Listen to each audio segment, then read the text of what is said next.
Welcome to the Encouragement Engineering Podcast. We help people combat the negativity that inundates our daily lives with a positive perspective and positive action. Today's guest is Merit Kahn. Merit is a sales and certified emotional intelligence expert, business speaker, and CEO of SELLect Sales Development. Merit has coached and trained entrepreneurs and sales teams for more than 20 years, and people are always surprised when she tells them the secret is to stop selling and start getting selected. Nobody wants to be sold, but people want to select the right solution to their challenges. To do more deals, Merit teaches the Open for Business framework so entrepreneurs, business owners, and professionals can expand their influence, impact, and income without feeling pushy or aggressive. The key is having your act together in three areas: mindset, mechanics, and motion. Top performing sales superstars have a deliberately selected supportive sales mindset, working knowledge of the mechanics of a proven sales process, and are consistently in sales motion. So please welcome to the show, Merit Kahn. Merit, thank you for taking the time today. I really appreciate it. Well, it's my pleasure to be here. Thanks, Bob. Sure, great. Well, if we can, why don't we start out by telling people about you and how you got to where you are? Well, I've been in sales management, training, coaching, consulting. I've been speaking and writing about it since 1998. Okay. And it's, I think the ultimate issue is, people don't want to be trained to be pushy and aggressive. Everybody has a reaction once you say you're a salesperson. And then I walk in and say, yeah, well, I coach and train people to do those tactics. And I've had to really learn how to meet people where they are. And, if you take somebody and they really don't have a good taste in their mouth for this profession of sales, I'm not going to try to be in an argument with reality about that. I'm just going to meet them where they are and, let them know that a lot of times it's, the professionals out there really understand that it's not a one-way process. It's, being good at selling is helping your prospective clients and customers make the right selections that are appropriate for their business and or themselves. And that's all I do is I help people see new possibilities for themselves and show their customers and prospects that there are additional possibilities for them too. And it's really all about helping people find the right solutions and selecting those solutions for themselves. I think that's important. You make a great point there because it's not a push. It's asking the questions. It's building a relationship. I think that's being in the IT field for over 25 years. You see that the good, if you will, salespeople will understand, like you said, understand your dilemma, meeting you where you are, understanding what you're trying to dig out of, and build a solution around your needs. It's not about your product or your service, but what are your needs? Exactly.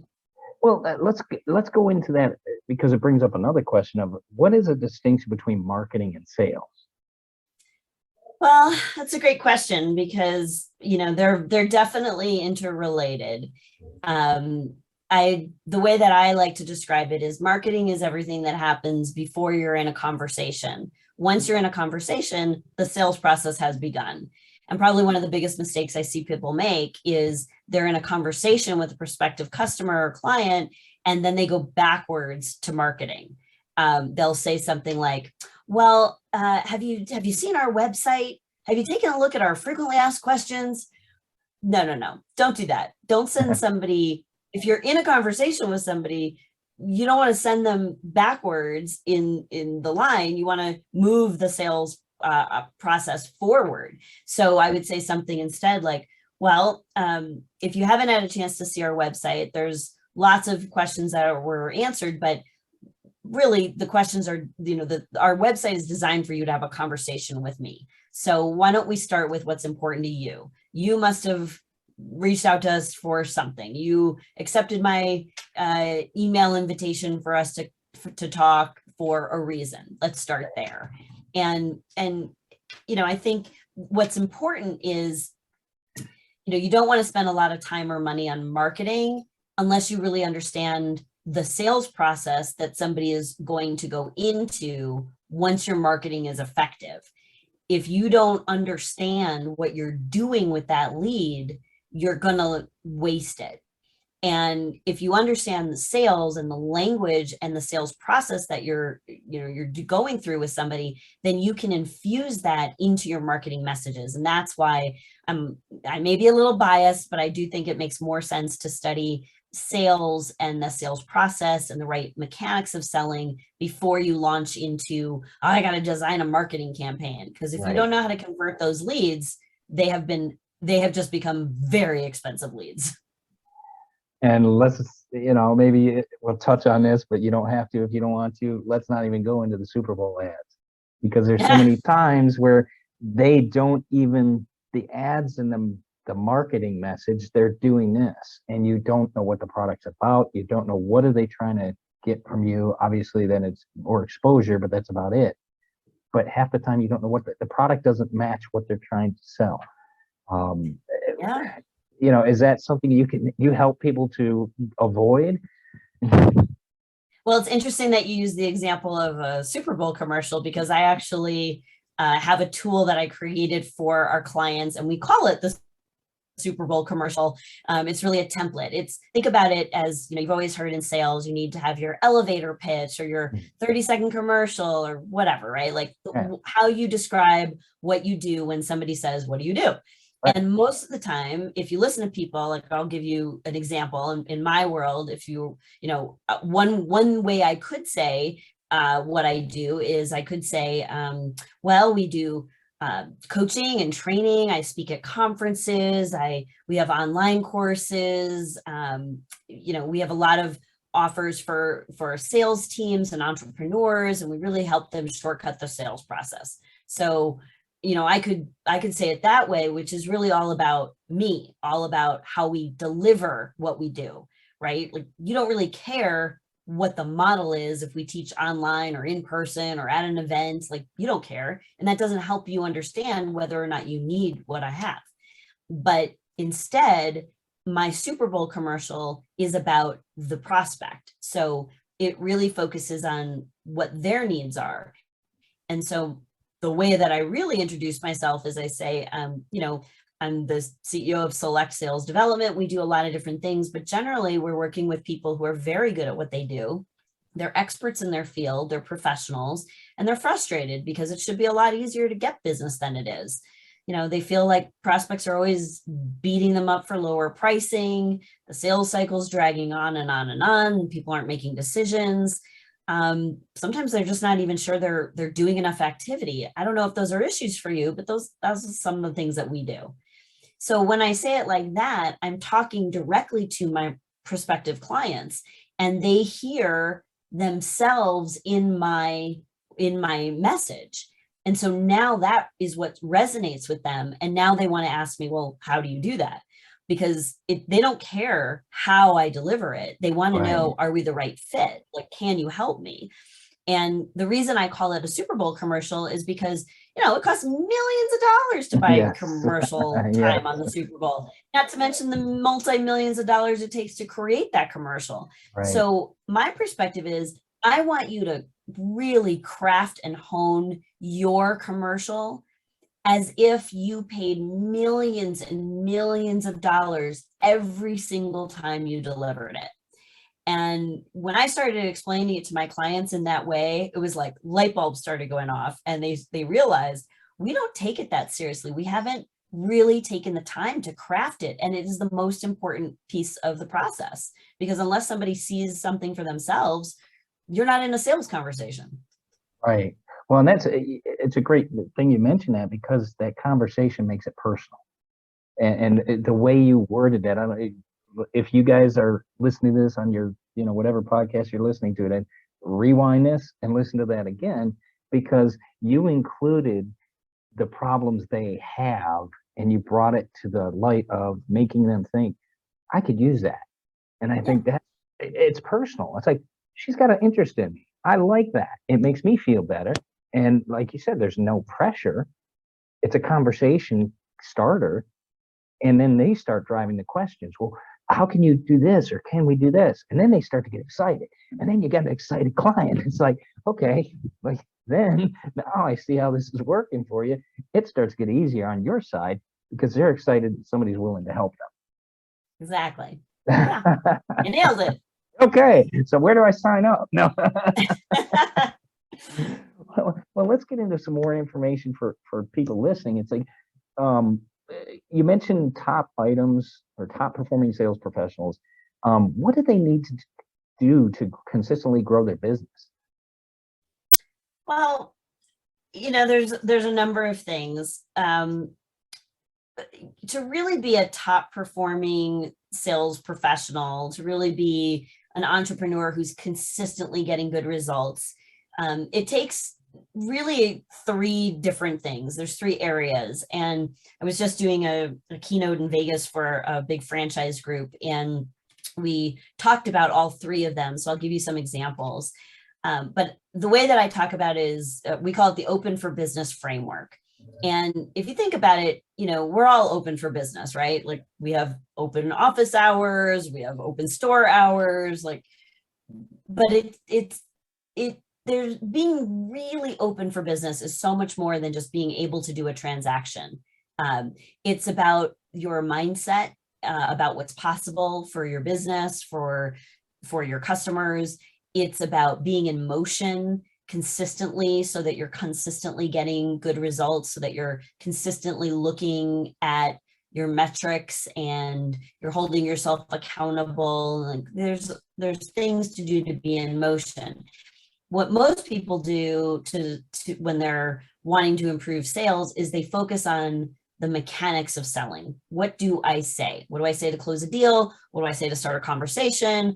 What do I say at the front of a room? What do I say in an email? Like the mechanics of selling are important, but they're bookended by a strong sales mindset and strong habits to keep in motion. So mindset, mechanics, and motion are the three elements that are important to being successful, I would say, in anything that you do. But for the purposes of our conversation and being a real rock star salesperson, you got to have your eye on the ball in all three of those areas. Because I might have all the best mechanics of selling and know exactly what to say, but if my mindset is, I don't know, it's Right. Friday at 3, nobody picks up their phone on Friday at 3, like that mindset just pulled me out of the game. My competitor is making the phone call on Friday at 3.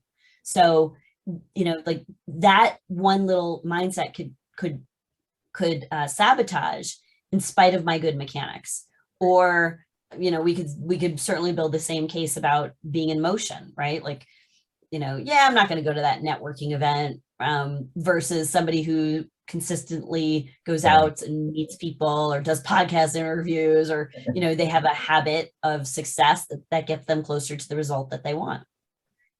And I appreciate you breaking that down, because that's what I was kind of curious. I saw that, the mindset, mechanics, and motion on your site and so forth.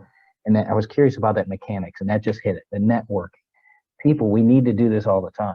I mean, we're all in sales, whether it's the food we ate last night and that good or bad meal, the movie we saw, our product, our service. But that mechanics is critical. That consistent, disciplined action, I think, is very important for no matter what we do. Even personal fitness. I mean, disciplined action, continuous disciplined action is going to help you to be fit. It's going to help you to feel better. Right. Well, that's motion. So mechanics. So let me break it down. I'm sorry. Thank you. Easier. Motion. So So mindset is what you think. Okay. Mechanics is what you say. Motion is what you do. Okay. So all three of those are going to be connected. And it doesn't really matter where you start. You just have to be mindful that you need to be successful in, overall takes deliberate focus in all three of those areas.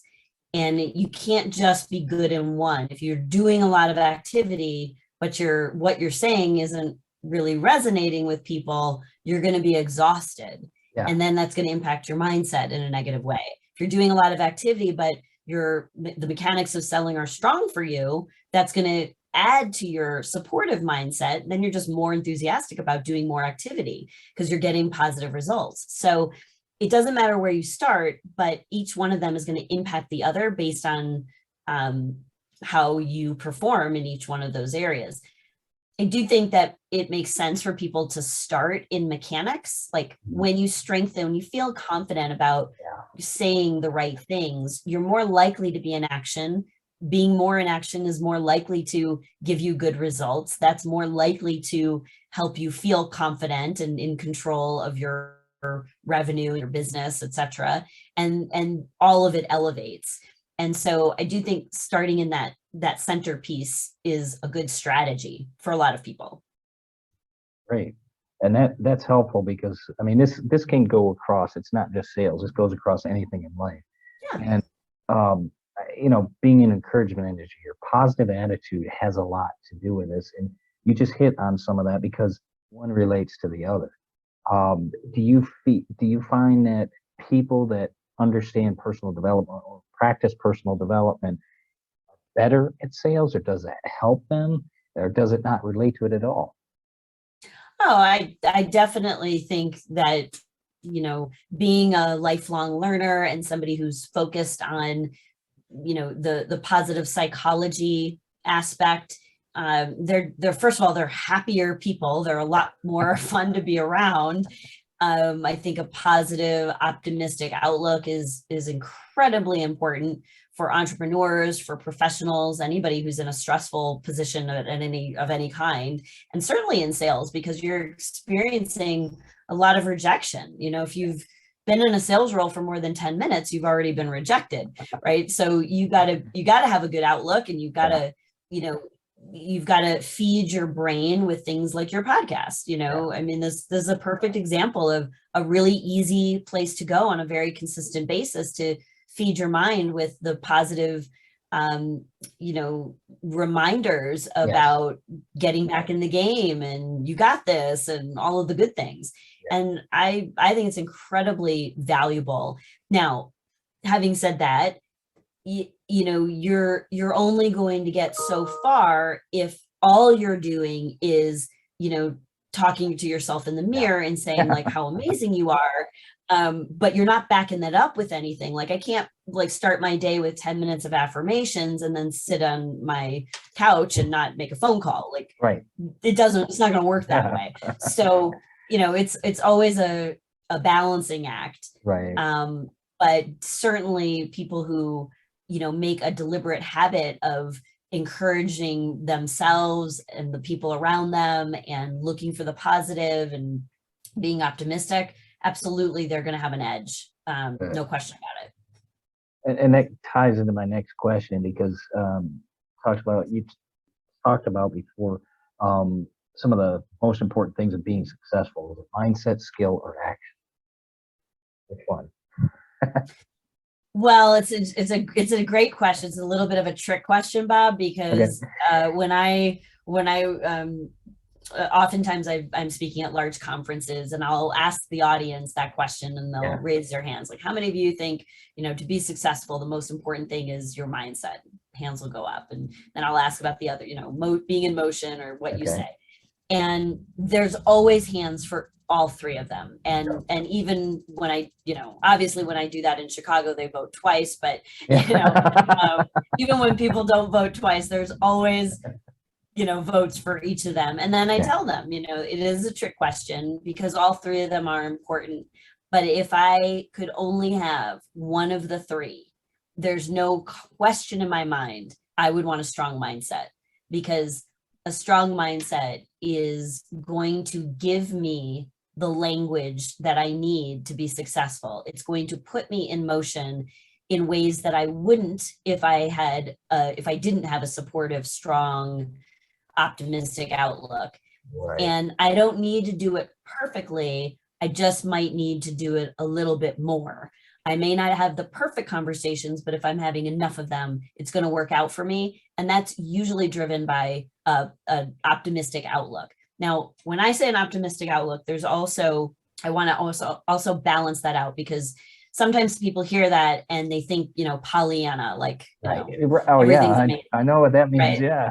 Yeah. So I'm not talking about that. That's like overboard optimism, and that's not going to serve you. That's probably going to hurt you more than it's going to help you. What you really want is if on one side of the spectrum it's Pollyanna, on the other side of the spectrum it's devil's advocate, like that person who, thinks that they're doing you a favor by pointing out all the Yeah. obstacles in your path. Yeah. That's good until they take it too far. And then it's like, oh, geez, nothing that guy says, like, I can't say anything. He's going to poke holes in everything. Like, Yeah. that's annoying. Don't be that guy. But so you want to be somewhere in the middle, but you want to lean a little further in the camp of optimism. So I call it sort of anchored optimism. So you're kind of like, you're anchored in the center, but you're kind of leaning, like you're leaning a little bit more towards optimism. And I think that's a great place to play, because you balance optimism with a little bit of reality check. And when salespeople in particular don't do that, when they get that balance wrong, they like if you were to say to me in a sales conversation, let's say I'm the salesperson, you're the prospect, and you say, I really like what you're saying, Merit. I think this could really be a good solution for us. Well, great. All I heard was I closed the deal. And that's not what you said. No, that's not what So too much optimism without enough reality check is gonna hurt me. If I have too much reality check and not enough optimism, I'm probably not even in the meeting to begin with. But when they're balanced out, the language that gives me when they're naturally balanced, optimism and reality check, that language would sound like, well, I appreciate that you're excited about this solution and you could see it being a good fit for you, Bob. I'm just curious because I wasn't sure that I was getting that vibe. What did I miss? And now you have to tell me all the reasons why you really liked what we've been talking about. Wow. And so it gives me an opportunity to ask a few deeper questions. I might also ask, well, if there was something that was going to poke a hole in this and we weren't going to, like, I appreciate your enthusiasm, but I don't want to step over any, objections or like what's your business partner going to say about this? What's your team going to say about this? Like what difficult questions do we need to handle while we're still together to make sure that we've really thought about this from all angles? And I want to feel that sticks. Right. And that's that realization, if you will, the realist point of view is there could be something we're not seeing. Are we seeing all options? Right. Being in IT, I definitely understand that. We've got to look at all opportunities as well as, okay, what's going to catch us that maybe we didn't see? And that's where that communication is so vital. Yes. It's interesting because I'm a big fan of Zig Ziglar. And of course, he was a master salesman himself. And, some of those concepts, I could just see him, saying like you did. And that one of, did we get the sale? And he's like, well, it's not pull out the pen and let's start signing. It's making sure you have that. And then, well, let's get, then you can get to that point of signing the contract or getting it going if that person has that capability to do that. But, great techniques, because you make it a friendly conversation. So many times sales people get, like you said, it's trepidation, scared. You don't want the used car salesman thing. But it's important conversation needs to be had, and it can be hard for a lot of people to overcome that. Do you help people to, overcome those stereotypes with your training? I think that probably the biggest, stereotype that there is, the pushy, aggressive, like you said, used car, snake oil salesperson. And when people meet me, they're in my audience or they're on one of our webinars or they're in my training programs, what they typically say pretty early on is, I didn't feel pressured. And, that's always been our position. In fact, it's our tagline, right? Like, stop selling, start getting selected. So that's why we call the company SELLect Sales Development. And we spell it SELLect, because selling is involved, but we actually teach people to stop selling. It's not about you getting your needs met and pushing your products and solutions on anybody else. It's about asking the right questions, making appropriate offers. We call it the ABCs of selling. Used to be the ABCs of selling was always be closing, right? Which is, don't do that anymore. That's not the way to do it. Today, the ABCs of selling are authentic business conversations. And if you can have an authentic business conversation with somebody, then they have an opportunity to freely select to do business with you. And that's the new model for selling. It's not, if I could show you a way to get you into this car today, press hard, third copy's yours, I'll be in your areas, Tuesday or Thursday better, like all that nonsense. That is so old school. You'll never get away with that anymore. But if you have authentic business conversations, they can see the opportunities and the possibilities in your solution, and then they can freely select to do business with you. That's professional selling. And that's a great summary, because that's what we want. We want that conversation. We want that understanding. We want to be heard as consumers. And it's critical that's done, because, yeah, they may vent for a while, but anybody that has a business knows a customer's going to vent. I remember worked for an accounting firm one time, and a client was very upset, came into the office, was talking to the president, yelling, went into his office, and he closed the door, and you heard it. He just sat there 20 minutes and just let the person dump it all out, and then talk conversation calmly, came out of the office smiling, laughing, and went on their way. You've got to have that authentic conversation. Sometimes it's letting them talk and vent. Sometimes it is. Yeah. Now, I'm sorry, go ahead. I was going to say, it's also, qualifying and disqualifying quickly. So if I'm going to sit and listen to somebody vent for 20 minutes, there's pretty solid reason, I'm pretty solid that there's a reason for us to be in this conversation. If I don't have a solution that could get you out of pain, then I'm not doing you any favors by presenting a solution that won't work, or letting you vent and get upset about be upset about something without me being able to do something to help. So I do feel like, salespeople need to make sure that they're protecting their own time and effort and energy. And so, I'm always very clear with my clients that I want them to have equal power in a dialogue. So, it may be that I set an expectation, like, if I see that somebody is, kind of in a mood, I'd be like, you know what, before we get into our business conversation, it appears that, there's, do you just want to get some stuff off your chest? Like, I'm here, I can listen. But then I do that deliberately for them, but also because no matter what I say, I could have the best solution. They won't hear it if they don't have an open mind, if they're not in that headspace. And so, one of the things I always tell my audiences if I'm doing a keynote is the first step to a closed deal is always an open mind. And so before they can hear your solutions, your ideas, your opportunities, they really need to open their own minds to the possibility that more is possible for them. And so first, to do that, I'm going to let them clear out whatever junk is in their head, or I might just simply ask them, are you open to having a conversation about what's not perfect yet, and if we're a good solution to help? And personally, I appreciate that scenario, because one, it shows you're human. Okay, maybe your mind's not in this right. You're basically saying maybe your mind's not in this right now, but can I help you get past that? Wow, somebody that's willing to help. We don't see that too much today. And offering that to people, they maybe go, I don't know if you've ever gotten that from people, but maybe they're just, wow.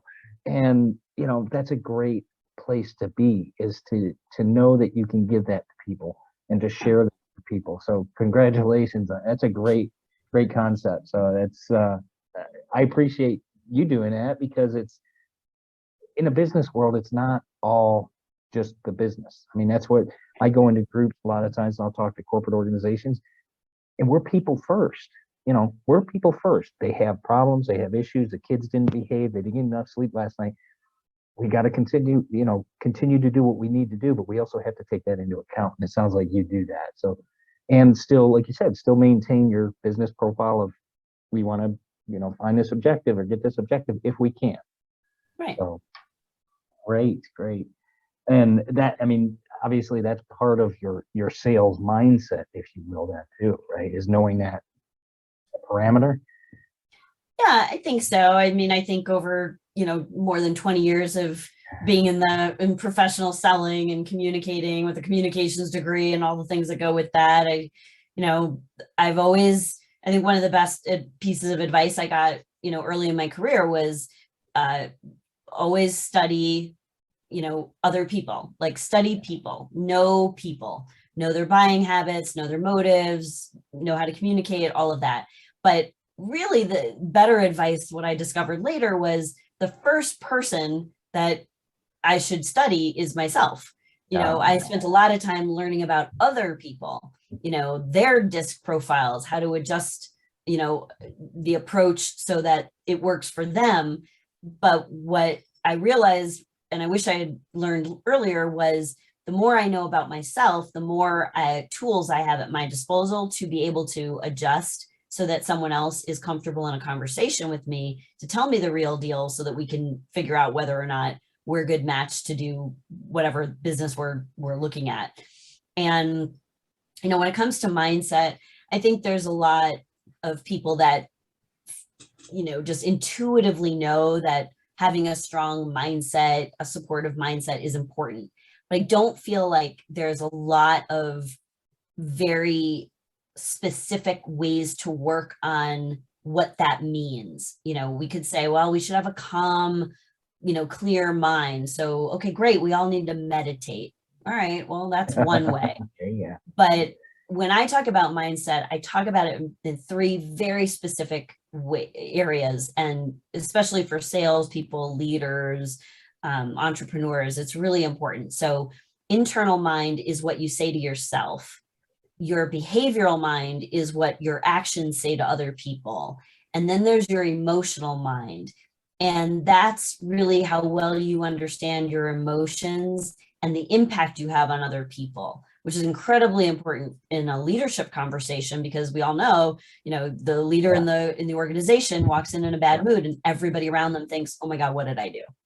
And, so we have to understand the impact we have on other people, whether it's sales or leadership. So, there's different tools that I have developed and used in my business and over the years. But ultimately, when people have an experience of really understanding the beliefs that they've either inherited or created or cultivated, and whether or not those support their aggressive goals or sabotage them, they get to freely choose. They get to select the beliefs that they want to keep, and then select to get rid of, return any sort of hand-me-down beliefs that they were given that no longer really get them to where they want to go. So really doing a beliefs inventory. What do you believe about money, decision makers, your value, all of that, super important. Understanding your own behavioral mindset, like, do you like stories? Do you like statistics, right? There's like a typical disc profile, if you're familiar with that. Understanding how you're wired so that you can adjust appropriately, super important. And then in emotional mindset, I use emotional intelligence assessment. And I love that because it gives me insight into people's, like, things that we talked about, your level of optimism, your level of reality test, your level of self-regard, and your interpersonal skills. Like, if I can look at all of those, I can coach you differently based on how you're really wired. Because, if you don't have impulse control and I'm teaching you how to ask better questions, you're not going to ask the questions because you're just going to blurt out the answers. So we have to address the real issue. And that's why I think, focusing on mindset, mechanics, and motion, it's all interwoven, it's all related, and it's all available for everybody to improve on any of those areas. That's awesome. Wow. Well, why don't we tell people where they can get a hold of more information for you, your website, that type of thing? Because this is good information. And I know a lot of people that could, use this, me included. Let's let everybody know where they can get a hold of you. Sure. The hub for everything is meritkahn.com. So MERITKAHN.com. That there's always a let's talk button. Don't be afraid to click that. Grab 15 minutes on my calendar. Let's have an actual conversation. From that site, you can get to the training site, which is SELLectsales.com. And if you go to meritkahn.com/podcast, there'll be a form to fill out. You can get a free download I go into a little bit more detail on the Open for Business framework. There's a free SWOT analysis. There's some other things you can take advantage of on that page, and love to just start a communication, start a relationship. And that's great because again, that's the key to all this. If you listeners, if you get a chance, check out her website. She's got some great stuff out there. She's got her podcast that she's been on before as guest.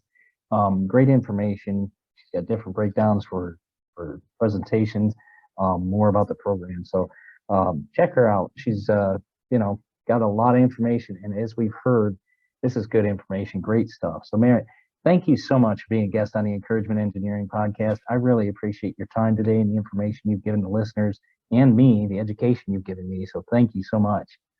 It's my pleasure, Bob. Thanks for having me. All right. You have a good one. You too.